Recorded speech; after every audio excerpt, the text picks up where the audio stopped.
volverles a ver nuevamente mi canal. Ahora vamos a conocer el sonido de la L. El sonido es enrollando la lengua.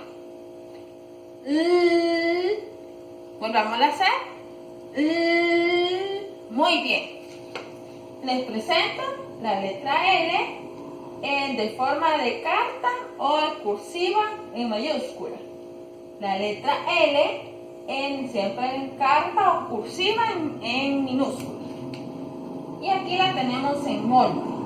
Letra L en mayúscula de molde y letra L en minúscula de molde. Ahora vamos a leer las sílabas. La L, la A, la. ¿Qué palabras puedo yo encontrar con la sílaba la? Lana, muy bien. Lápiz. La L y la E, le.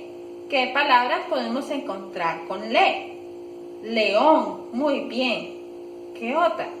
Letra, excelente. La L y la I, li.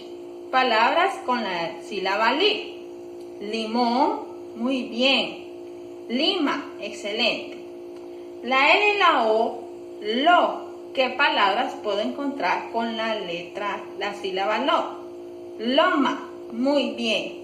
Y por último, la L y la U, lu. ¿Qué palabras puedo encontrar con lu? Luna. ¿Cuál otra? Lupa, excelente. En este caso, nuestra tarjetita se refiere a luna. Muy bien. Esto sería el video para este día. Si ustedes sugieren más palabras con estas sílabas, las pueden agregar en la cajita de los comentarios.